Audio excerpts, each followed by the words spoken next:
Bem-vindo ao canal Vi na Bíblia. O canal Vi na Bíblia irá trazer para si estudos e curiosidades acerca do cristianismo. Hoje vamos falar da Bíblia, como manusear e como se firmar na verdade, lendo sozinho em casa. Este vídeo é de caráter contributivo para os leitores e para todos que desejem ingressar na caravana dos leitores. Por isso, os seus comentários devem ser com moderação, pudor e respeito. Se gostou do vídeo, compartilhe com os seus amigos, ative o sininho de notificação e não se esqueça de dar o like. Um certo doutor da lei perguntou a Jesus: "Que farei para herdar a vida eterna?" E ele respondeu: "Como está escrito na lei? Como lês?" Lucas 10, 25 a 26. Uma das maiores necessidades é ter uma definição acertada acerca do que é a Bíblia e a forma correta do uso.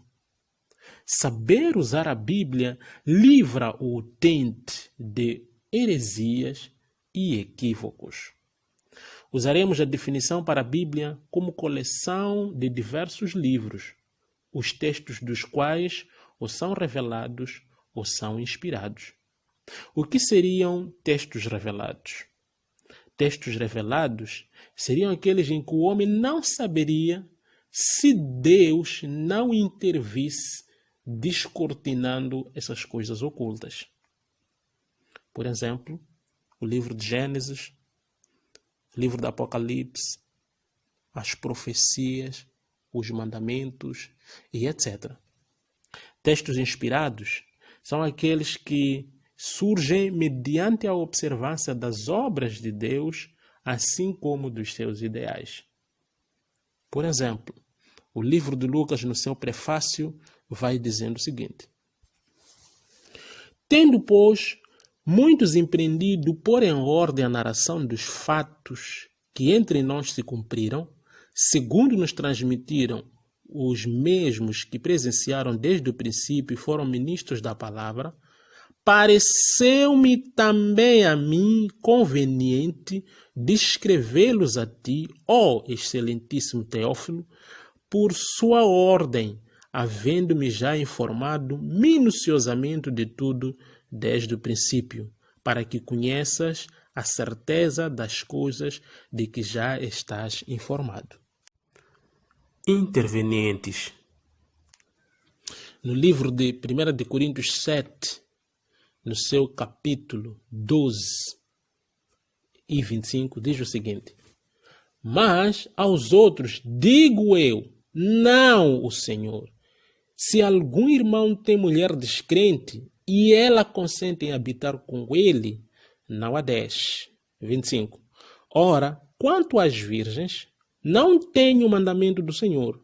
Dou, porém, o meu parecer, como quem tem alcançado a misericórdia do Senhor para ser fiel." Bem, tal como Paulo intervém nas Escrituras, várias outras pessoas interviram nas Escrituras. Desde Deus, homens de Deus, anjos, e do lado oposto, desde a serpente no Éden, homens do mal, o diabo na história de Jó e na tentação do Messias e etc. Logo, dizer que a Bíblia é palavra de Deus, podemos estar a confundir muitos leitores e às vezes levar este bom livro e sagrado ao descrédito. Isto é, se considerarmos todos os textos bíblicos como palavras que saem da boca de Deus. Reflitamos no que diz a Escritura no livro de Isaías 55, no seu capítulo 8 a 11. "Porque os meus pensamentos não são vossos pensamentos, nem os vossos caminhos os meus caminhos, diz o Senhor. Porque assim como os céus são mais altos do que a terra, assim são os meus caminhos mais altos que os vossos caminhos, e os meus pensamentos mais altos que os vossos pensamentos. Porque assim como descem a chuva e a neve dos céus, e para lá não tornam, mas regam a terra e a fazem produzir, e brotar, e dar semente ao semeador, e pão ao que come, assim será a palavra que sai da minha boca, ela não voltará para mim vazia, antes fará o que me apraz e prosperará naquilo a que enviei. Mateus capítulo 4, versículo 4. Diz: Ele, porém, respondendo, disse: Está escrito, nem só de pão viverá o homem, mas de toda a palavra que sai da boca de Deus. Hebreus capítulo 11, versículo 3.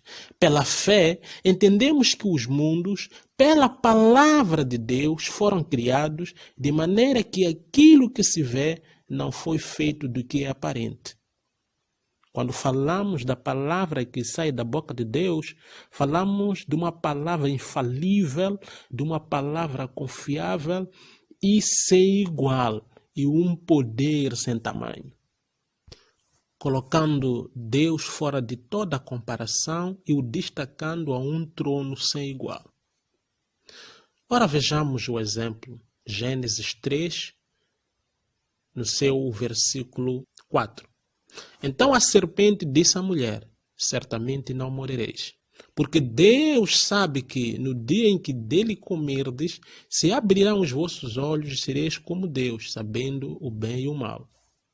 Se o nosso hábito e costume na leitura da Escritura é primeiro dizer, vamos ouvir o que diz a palavra de Deus, nós estaremos confundindo muitos leitores.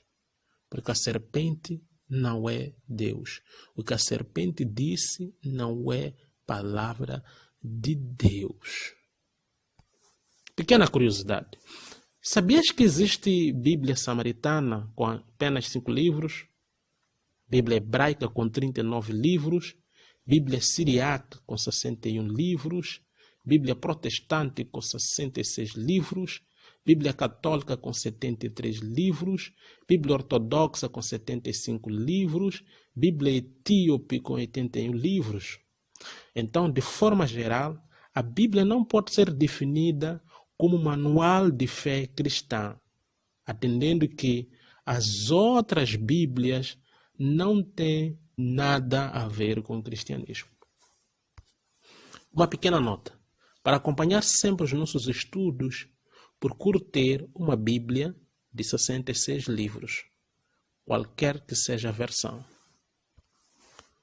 Bíblia e técnica. As questões técnicas patentes na Bíblia visam trazer orientação, bem como informação adicional para a melhor compreensão das Escrituras e suas contextualizações, assim como trazer dados da publicadora. As questões técnicas são de iniciativa e responsabilidade das publicadoras.